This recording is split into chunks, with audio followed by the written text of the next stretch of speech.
Hi there, it's Alan, and here's what's going on. We here at Uncharted are taking a bit of a break for the holiday season. However, we will have a whole new batch of shows ready to go in January, so make sure you're back here for that.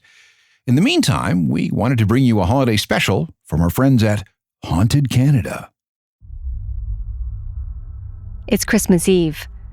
The snow is gently falling outside, and you're mesmerized as your neighborhood becomes a winter wonderland.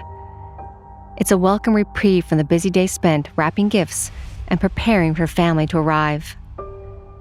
The Christmas tree sparkles as vintage ornaments and tartan bows twinkle under the fairy lights that cast a warm glow around the living room. The kids had left cookies and milk for Santa. You sigh. The kids have been a handful. If Santa is keeping a list and checking it twice, they will definitely be on the naughty side. The temper tantrums, the fighting, the constant bickering and arguing, you're glad that they're fast asleep. Just as you take a sip of your hot cocoa, something catches your eye. Was that a shadow?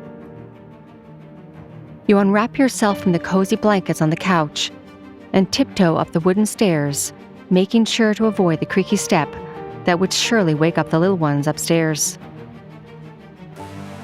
At the top of the stairs, you see the shadow again, and this time, you're sure you saw it creeping towards the kids' room.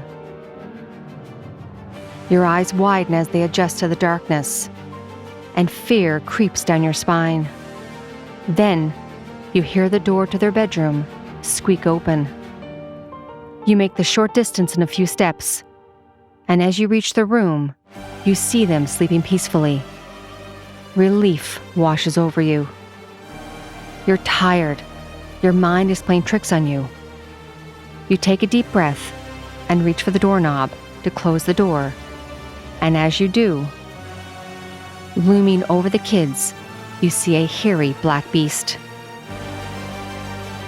Its cloven hooves are perched on the edge of the bed, and you see its long, pointy tongue inches away from your child. The moonlight catches on its fangs. You're frozen in place. But just as you're about to scream, its glowing red eyes look directly at you.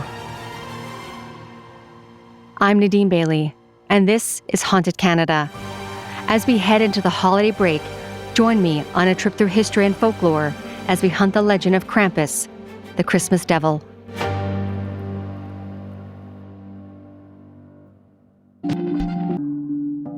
Christmas has many warm holiday traditions, like trimming the tree, wrapping presents, and surrounding yourself with loved ones. But there's a darker side to the festive season as well.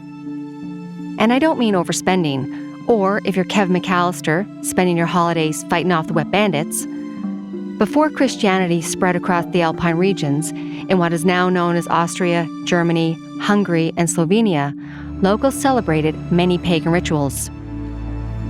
Krampus comes from the German word Krampen, or Parken, in Slovenia, which means hoof or claw, and is thought of to be a fearful creature that is half goat and a half demon monster.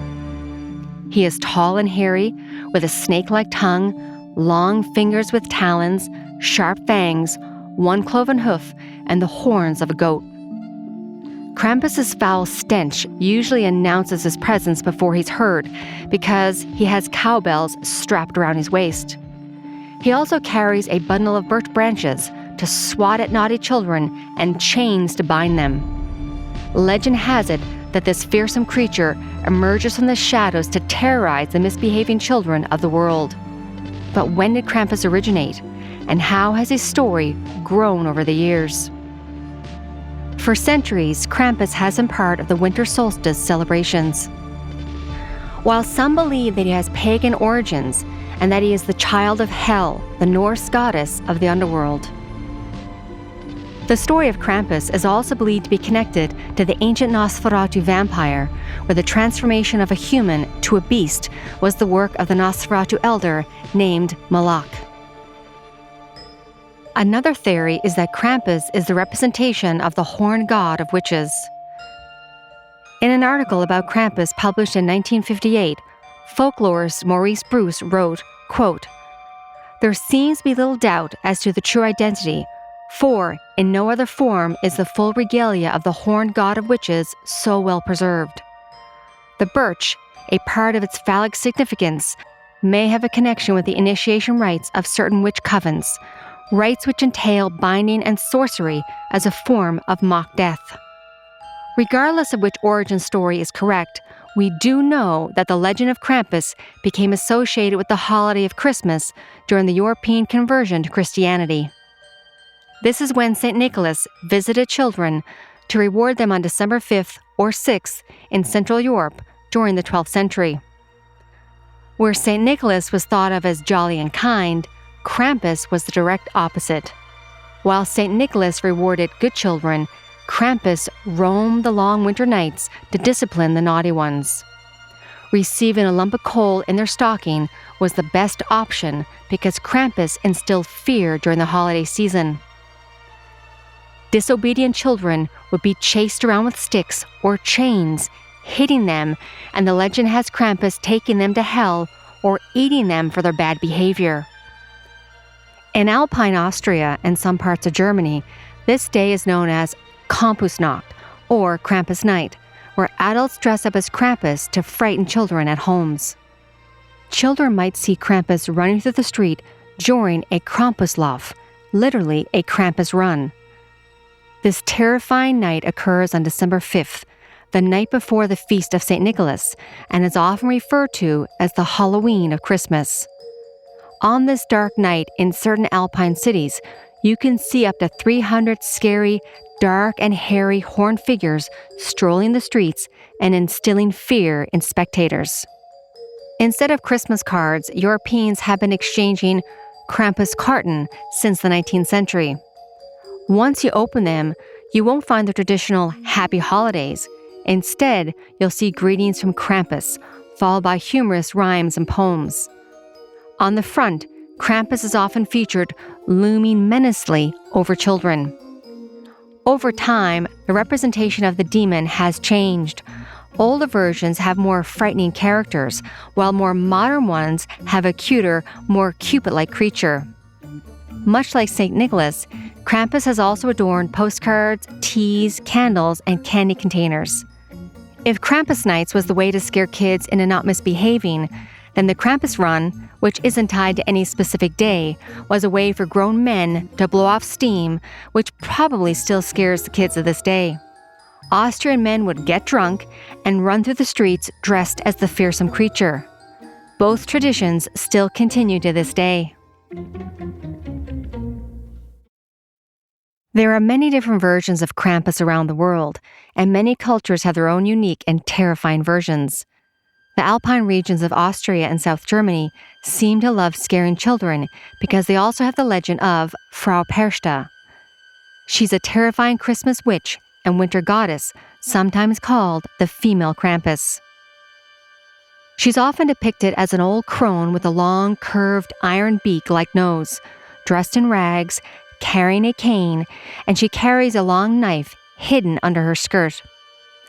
Legend says that during the 12 days between Christmas and Epiphany, she roams the countryside and enters homes. If you're good, she'll visit you as a beautiful woman and leave a coin. However, if you're bad, she'll visit you as an old hag who slits your belly, takes your organs, and replaces them with straw. Frau Perchta was also known as Bertha, or the spinning room lady, a goddess who oversaw spinning and weaving. In contemporary culture, Perchta is portrayed as a rewarder of the generous and the punisher of the bad, particularly lying children. In Wales, there is the Marie Lloyd, which means gray skeleton.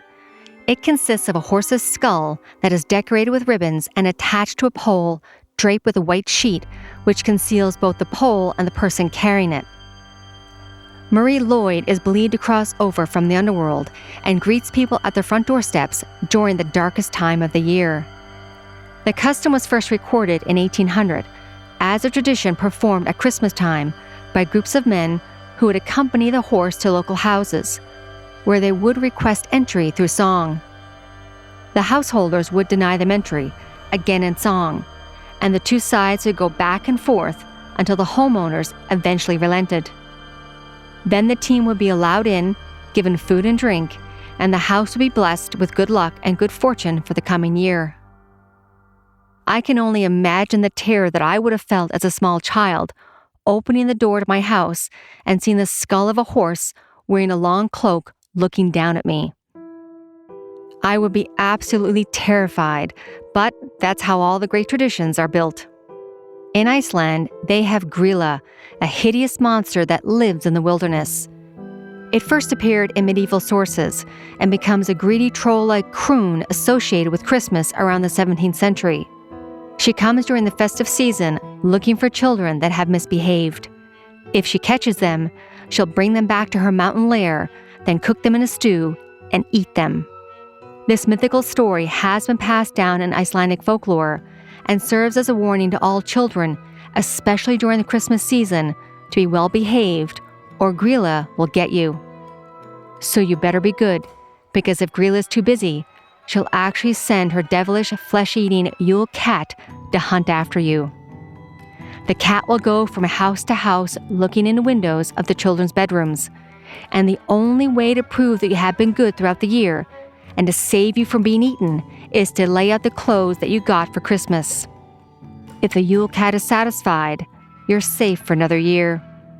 Those fortunate to escape Grýla and the Yule cat's clutches aren't safe from harm, though, because Grýla has 13 sons, known as the Yule lads. They often wreak havoc and love scaring people. The Yule lads will steal food and cause mayhem by slamming doors and stealing candles. The mischievous pranksters will come to town one by one during the last 13 nights before Yule to leave small gifts in shoes that the children have placed by the windowsills. But if the children have been disobedient, they instead leave a rotten potato. So who needs Elf on the Shelf when you have Grýla and her crew? Be good or get a rotten potato. In France, there is a sinister Père Fouettard. Much like Krampus, he accompanies St. Nicholas on his rounds, dispensing lumps of coal or beatings to naughty children, while St. Nicholas gives out gifts to the well-behaved. The most popular story about his origin goes back to 1252, when an innkeeper, or a butcher in different versions, captures 3 boys who appear to be wealthy and on their way to enroll in a religious boarding school. Along with his wife, he kills the children in order to rob them. One gruesome version has that the children were drugged, their throats slit and dismembered and then cooked in a stew. St. Nicholas discovers the crime and resurrects the children. After this, Père Fouettard repents and becomes St. Nicholas's partner. A slightly different version of the story claims that St. Nicholas forced Père Fouettard to become his assistant as a punishment for his crimes. If it seems to you like the running theme is, of course, be good or you'll be stewed at Christmas time, you're not wrong. A lot of these stories have violence against children at the heart of them. Krampus beats them, and many others stew them. So forget about presents. It seems that the key to Christmas is survival. Krampus and the many myths told to children to scare them during the Christmas season represents a cultural phenomenon that is embraced by many cultures and countries around the world, and becoming more and more popular every year. Krampus is most popular in Germany and Austria, and growing in popularity throughout North America, including New Orleans, Portland, and Oregon, just to name a few. In Bavaria, there's been an artistic revival of making amazing handcrafted Krampus masks, which are worn during the run or the parade to scare spectators. The Christmas Devil has even made its mark in popular culture. There's Krampus, a comic book series from Image Comics, in 2013 created by Dan Coates and Brian Jones. He's appeared in the small screen on television, in live action and in episodes of The League and the TV show Grimm. He has also been animated in episodes of American Dad. And he's also made it to the big screen in the 2015 Christmas comedy horror film from Universal Pictures called Krampus, starring Academy Award nominee Toni Collette. Most recently, he appeared in Red One, the Christmas action-adventure comedy starring Dwayne "The Rock" Johnson. Many believe his expanding popularity is a reaction to the commercialization of Christmas. But now, it's oddly become full circle, and instead of a symbol against commercialization, Krampus himself has unfortunately become pretty commercialized. It seems nothing is immune these days, but I think his story is really fun, and he's a chilling reminder that without darkness, there can be no light. And with that, I wish you a very dark and spooky Christmas. Thank you for joining me as we delved into the story of Krampus, the Christmas Devil. Haunted Canada is sponsored by the Edmonton Ghost Tours. I will link it in the show notes. Haunted Canada is written and produced by me, Nadine Bailey, with senior producer Dilly Vasquez. Production and sound design is by Rob Johnston, with help from Rosalind Kufer.